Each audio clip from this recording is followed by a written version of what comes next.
Today we will discuss about Raman spectra. So when a light is falling on any molecule, it will get scattered.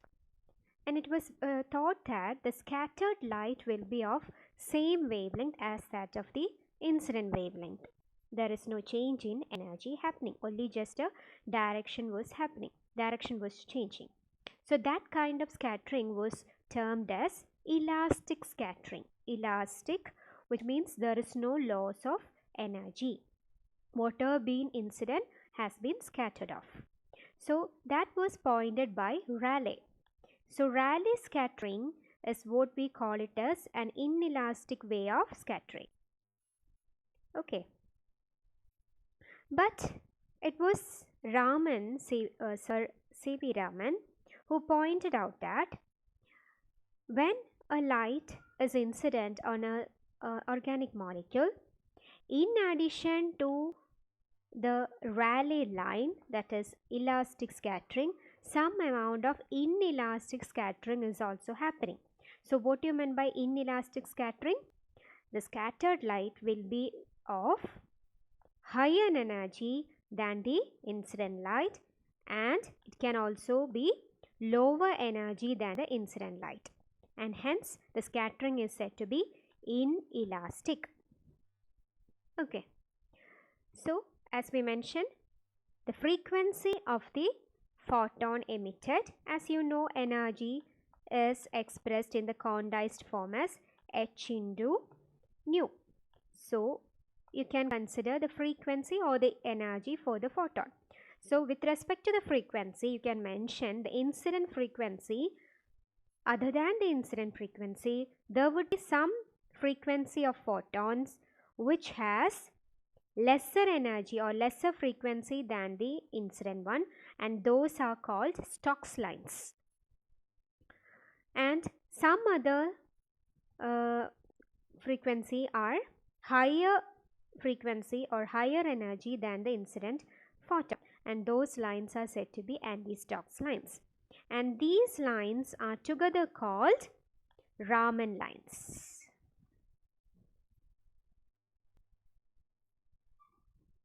Okay, so what are Raman lines? Those are the spectral lines which are obtained in a scattering in a molecule which have different frequency than the incident frequency. If the frequency is less than the incident frequency, then it is called Stokes line. If the frequencies are higher than the incident frequency, then it is called anti-Stokes, higher anti. Okay. So why that is happening? Why are we getting some frequency which are higher and some frequency which are lower? So this explained. So this was given by the quantum theory for the Raman spectrum. So if you consider E as the energy of the photon and E1 and E2 as the energy of the molecule, then you can see that the energy of the photon is given by h nu 0 here. So whenever this represents the energy levels of the molecules. So now consider a molecule is in the ground state. So what will happen? Once a light is incident, it will absorb this h nu 0 amount of energy, and it will go to a higher energy state. Now once and after that, it will come back to the ground state by emitting the same amount. So that means whatever been absorbed has been emitted out. There is no change in energy happening for the photon or for the molecule. So molecule, whatever be the absorbed and whatever state it has been in the initial case, it has come back to the final state, to the original initial state. Okay. So that is happening. That is what is happening in a elastic scattering or Rayleigh scattering. Whatever the molecule has absorbed has been emitted out. That means the energy of the molecule is same as the energy of the molecule after collision, or energy of the photon before collision is same as the energy of the photon after collision. Okay, after interaction with the molecule. So it is basically the interaction between the molecule and the photon. Okay. So if no energy is absorbed, that is, if the energy of the molecule is same as that of the as that before the collision, then no energy is absorbed or emitted out, released into the photon. So the photon, whatever be the photon absorbed, will be released out. So that kind of scattering is a elastic scattering. There is no energy loss. Okay. While in the other case, while in the inelastic scattering, what is happening is the molecule, if some of the molecule would be in the ground state, once they absorb the incident photon and goes to a higher energy state. Now, when it comes back, what happens? Some energy has been absorbed by the molecule and a very few energy is emitted out. Okay, so the molecule will be now having a higher energy state in the final, that is after collision. So the molecule was initially in the lower energy state and it absorbed some energy and goes to the higher excited state. But what happens? The molecule has absorbed the energy, some energy, and only a very few, which is given by h nu 0 minus h nu m, where nu m is the characteristic frequency of the molecule. That much energy is absorbed, and hence the now the new energy of the molecule is greater than what it was in the initial case. Okay, so then what happens? We get only a low frequency or low energy emission, isn't it? So such emission line is given by Stokes line. Now can you explain anti-Stokes lines then? Yeah, the molecule was already in a excited state, and hence once it absorbs the energy or interact with the photon, what is happening? The extra energy the molecule has is given to the photon. So the total frequency will be the sum of the incident frequency and the characteristic frequency of the molecule, and the molecule will relax to the low energy state. So now the molecule has low energy than the initial state. Initial state il undarunna energy nekkalum koranju poi. Okay, so that is why the emitted frequency will be higher, and hence the name anti-Stokes lines. Okay, so here you can see, as we mentioned earlier, the Stokes lines, in the case of Stokes lines, the energy of the emitted photon will be less.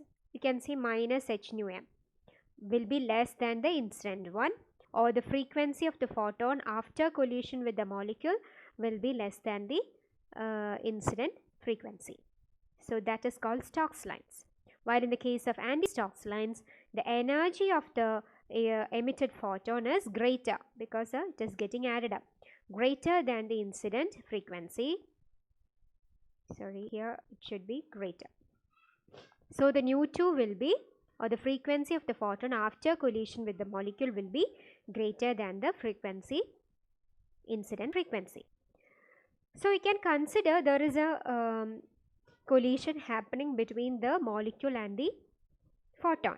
So this represents, let E1 be the energy of the molecule before collision. Similarly, h nu 1 is the energy of the photon before collision. And what is happening? Once they collide with each other, after collision, the energy is given by E2, and the frequency is given, and h nu 2 is the frequency of the photon after collision. So considering there is no change in kinetic energy, only the internal energy has changed, then you can see the nu2 from this equation. Nu2 is given by E1 minus E2 E1 minus E2. Then what is the plus H nu 1 is there. So that was what? H nu 2. Now dividing throughout by H, you will get nu 1 plus E1 minus E2 by H. So this is the frequency of the photon after collision. Okay, frequency of photon after collision.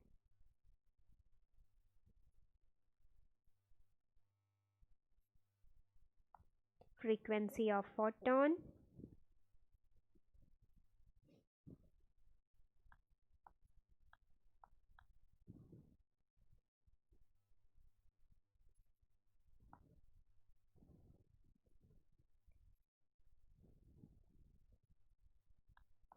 after collision.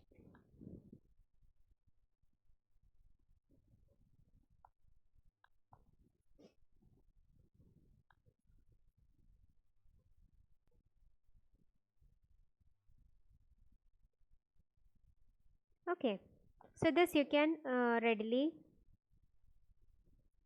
calculate it out. Okay, so now let's coming back to our point. So what we have mentioned is that what will happen to the energy of the molecule before and after collision, and what will happen to the energy of the photon after collision. Let's see. So in the first case, as we have mentioned, the energy of the molecule before and after collision were the same.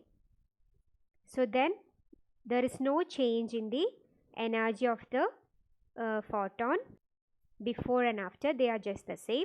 Thus the frequency are also the same, and that is what is happening in a Rayleigh scattering, or you can say it is a elastic kind of collision. No energy is lost by the molecule or by the photon. Now in the second case, some energy of energy, that is E1. E1 is the energy before collision, and E2 is the energy after collision. So you can see that E2 is less than E1, or the molecule has lost some energy. So lost in the it will given to the it will be given to the photon. So what will happen? The photon now has more energy. So I think this would be, so this would be the other way around. Okay, sorry for that. So now let's the energy of the molecule, that is E2, after collision is more. So in that case, what happens? More energy is there for the molecule after collision. So some energy must be given to the molecule. Okay, hope that is clear for you. Here instead of this one, you have this side.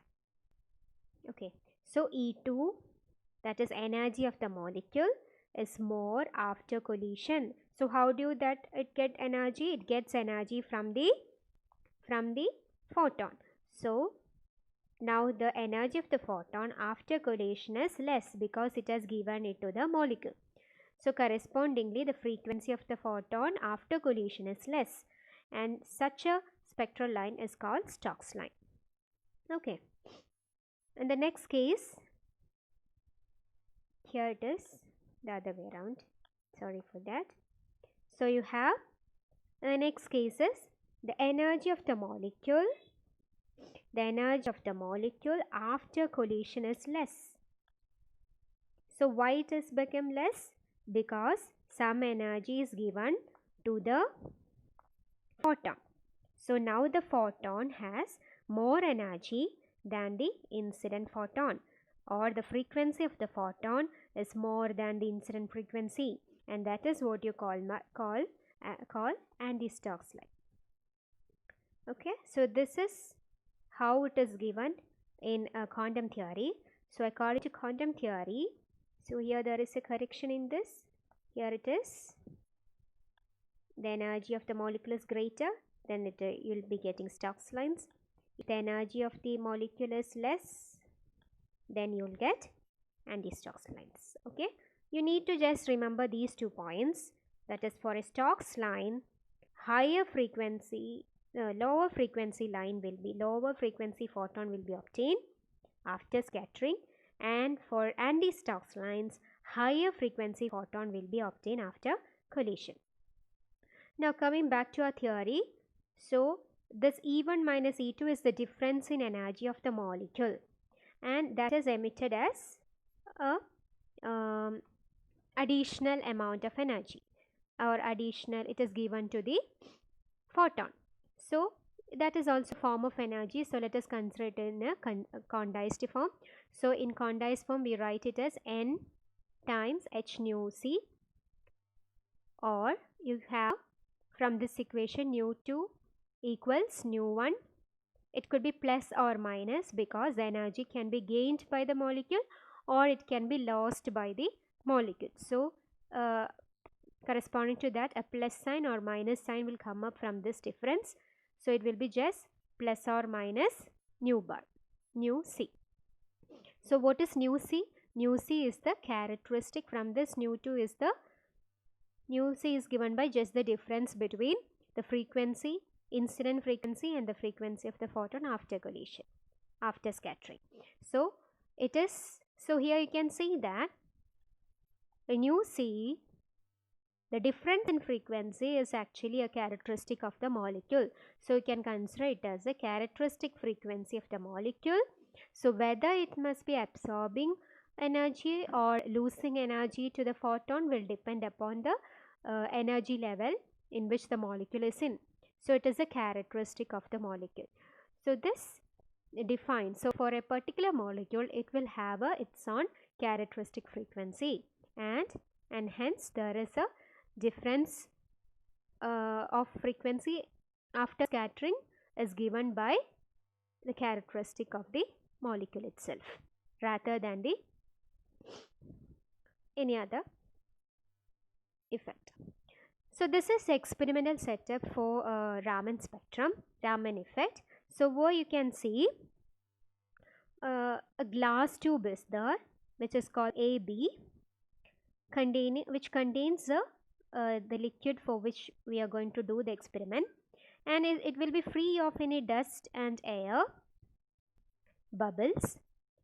So, and it is also closed at one end. You can see it is closed at one end, and by an optically plain glass plate.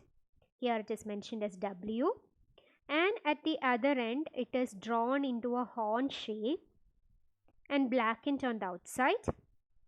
The light from the mercury arc has passed through a filter. That means it will allow only a one particular wavelength to fall on the experimental setup. Then what is done? The tube is surrounded by a water cooled, this is the water cooled jacket, so which will allow water to be circulated and hence prevent overheating of the liquid. And there is a semi-cylindrical arc, you can see a reflector arc can be seen, so which is actually used to increase the intensity of the light falling onto the liquid.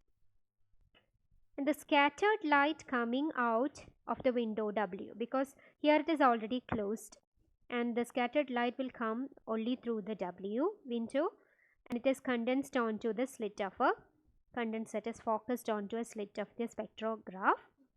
The spectrograph must be of high light gathering power, and a prism will be kept to distinguish whichever or split out which all wavelength is coming up. Okay, and there is a short camera is used to photograph the short focus camera is used to photograph the spectrum. So what is observed is what we expect is an original line alone, but what you get is low frequency line. In terms of frequency, you can see original line nekalam cheriya frequency Stokes lines will be obtained, and the frequency is higher than the original line, you will get anti-Stokes lines. Okay, so ഒരു 4000 റേഞ്ചിലുള്ള blue light ആണ് send ചെയ്തിരുന്നെങ്കിൽ you will get some red light to the in additionally you will get some red light as well as some blue light, smaller ultraviolet light in the also. Okay, so if you are sending a green light is incident on such a liquid, what you expect is that due to the Raman effect you might get higher frequency lines. Higher frequency line means low wavelength, so you'll get blue line also, and low frequency line means inverse of wavelength, that is higher wavelength, which means a red light or so. Okay, so that is mentioned here. The frequency and wavelength are inverse of each other. So in terms of wavelength, you will get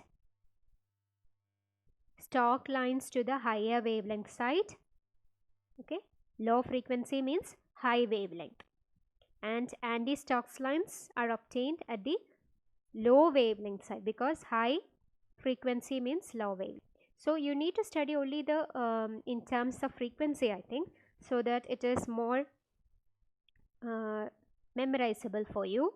So the low frequency corresponds to Stokes.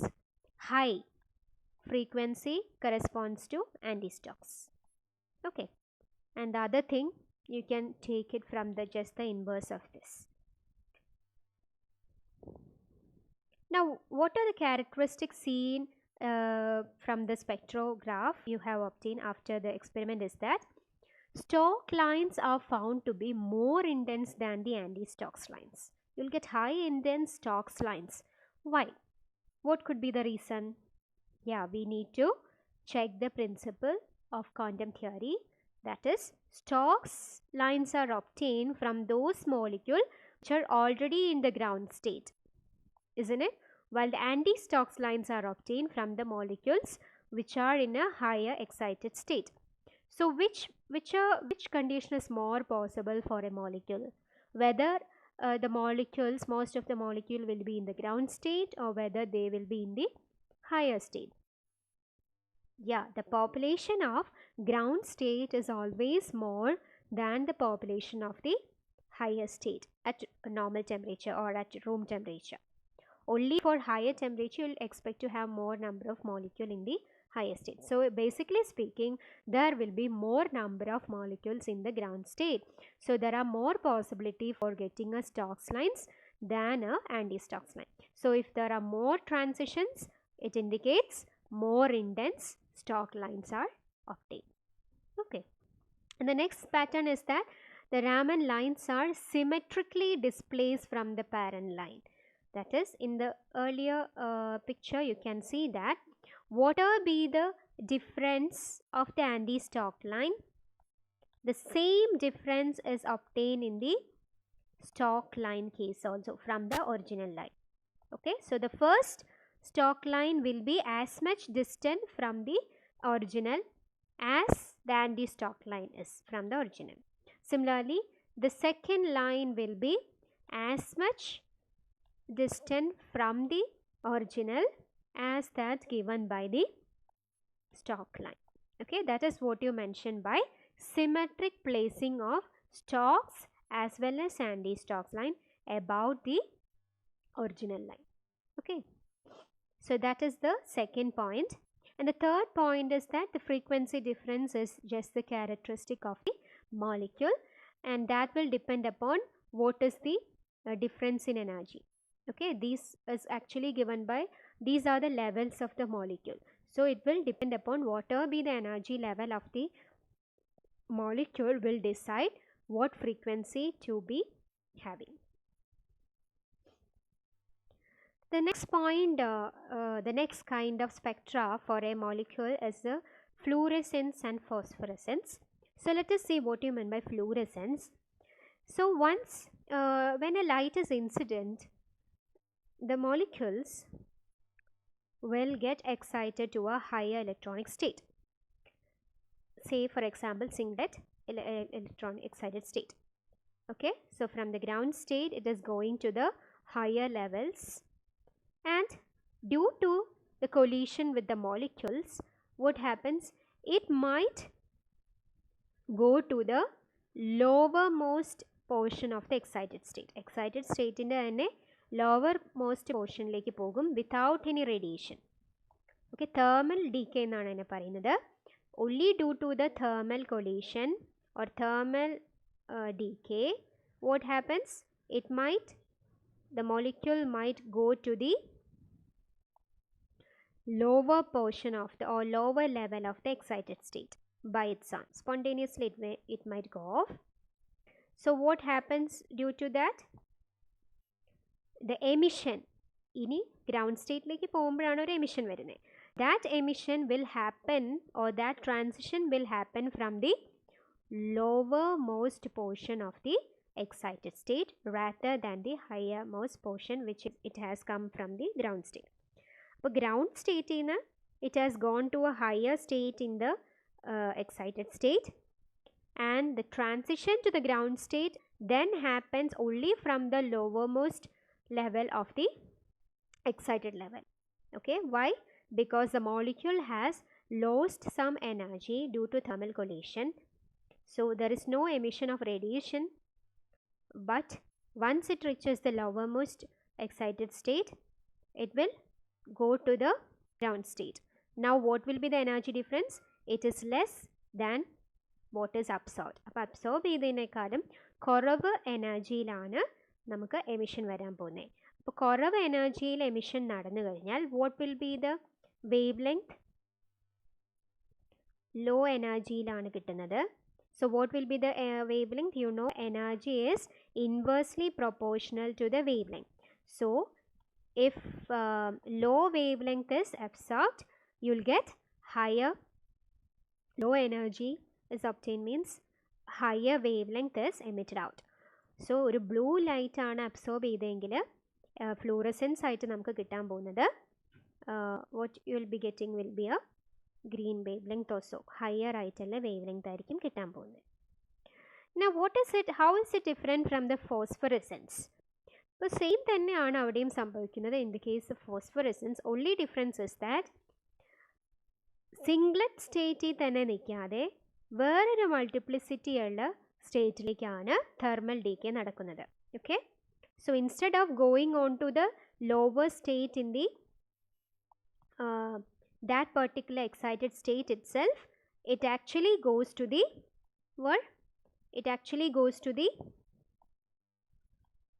eventually goes to the lower state of the another multiplicity state, triplet state എന്ന് പറയും. Okay, word 3 spin state ആണത്. So triplet സ്റ്റേറ്റിലേക്ക് പോയിട്ടാണ് അതിൻ്റെ ലോവറിൽ നിന്നാണ് transition വരുന്നത്. So there is a huge delay compare to the fluorescence. ഇപ്പോൾ ഫ്ലൂറസെൻസ് നടക്കുന്ന വേഗത്തിൽ ഫോസ്ഫറൻസ് നടക്കില്ല. There is a time delay because first it has to go to the low energy of the singlet state, എന്നിട്ട് ഒരു radiation transition to the triplet സ്റ്റേറ്റിലേക്ക് സംഭവിക്കും. Then triplet സ്റ്റേറ്റിൻ്റെ lowermost ലെയറിലേക്ക് പോകും. എന്നിട്ടാണ് the transition will happen to the ground state of the molecule. So ഇവിടെ മാത്രമാണ് നമുക്കൊരു എമിഷൻ വരുന്നത്. And here also you can see that the energy emitted is less than what is absorbed. Okay, there's a huge difference. So correspondingly a wavelength will also be different. And this is what is observed. Fluorescence is observed. You would have seen the reflectors on rod. Whatever be the light from the vehicle incident on the reflectors on the rod, you will get spontaneous ആയിട്ട് തന്നെ തിരിച്ചൊരു emission കിട്ടുന്നുണ്ടല്ലേ. So that spontaneous emission is due to the fluorescence nature. While phosphorescence എന്ന് പറഞ്ഞു കഴിഞ്ഞാൽ you would have seen some kind of what is it like ചില കൊന്തകളൊക്കെ ഉണ്ട് with some kind of ഒരു greenish തിന്തയുള്ള കൊന്തകൾ. Light of ചെയ്ത് കഴിഞ്ഞ് കുറച്ച് നേരം അതിൻ്റെ ഒരു കളർ ഇങ്ങനെ നമുക്ക് പെർസിസ്റ്റ് ചെയ്യുന്നതായിട്ട് തോന്നും. After that it will fall off, അല്ലേ? So that is called delayed kind of emission, and that is due to the phosphorescence. So that ends our chapter. So we look at two problems So let us see. The first problem is with exciting line 2536 angstrom. So that is the incident line. A Raman line for a sample is found to be 2612 angstrom. So it could be a stock salt and the stock line. Calculate the Raman shift. We are asked to find out what is the shift in frequency. What is the difference in frequency that is happening due to the Raman scattering. Okay. So it is very clear. You know what is the difference.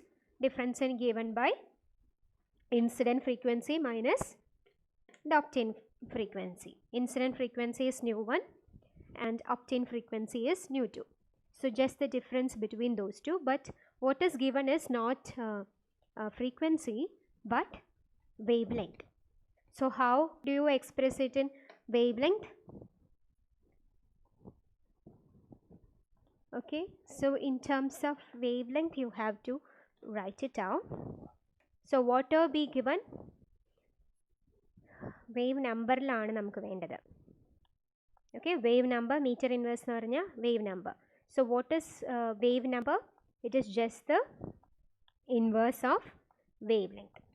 Okay, so we can write this is the incident frequency, incident lambda, sorry.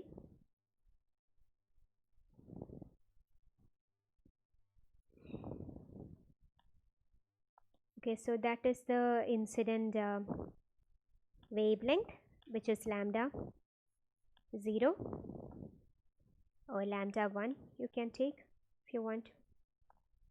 And this is lambda 2, that is the scattered wavelength. So what you have to write? You need to write in terms of wave numbers. So you can write it as nu1 bar will be equal to 1 divided by lambda 1, and similarly from here you can write nu2 bar is equal to 1 divided by lambda 2. Okay, and you just have to take the difference. So you can write now delta nu bar is what you required. So it is just the difference between the higher one minus the smaller one. It has to be a positive quantity, the frequency. From higher minus lower cheya and you will get the answer. And the unit will be meter inverse because it is just the inverse of wavelength. Wavelength in the meter learn already. You just have to substitute. So you can try out yourself and post it in Moodle. Similarly, the other question is excited by a radiation of wavelength 5000 angstrom. So that is the incident frequency. A sample gives a Raman line at 5050.5 angstrom. Okay, Raman scattered light. Calculate the Raman frequency in meter inverse and the position of the corresponding anti-Stokes line in angstrom. So we are asked to find out the Raman frequency, that is the difference in frequency, as well as the line for anti-Stokes. So you can proceed in the same way as we did for the first question. The only thing is that in addition to that we are asked to find out what is the anti-Stokes line. Anti-Stokes line engane kittum? Anti-Stokes line is the having higher frequency. So you need to add the Raman frequency with the incident frequency. Okay, so what is to be done? For wave number in the case nu2 bar is obtained as nu1 bar is the incident frequency plus the difference in frequency has to be added up. Raman frequency has to be added up. Then you will get the anti-Stokes line. The Stokes line aanengilo, similarly you can calculate the Stokes line also. The Stokes line is obtained as, Stokes line is having low frequency than the incident frequency. Appo endu varum nu1 bar minus Raman frequency varum. Okay, just the same way you can proceed, and it will also be in meter inverse. So you can try out yourself and post me the answers. So thank you. That ends our chapter. So that this much portion will be there for the exam.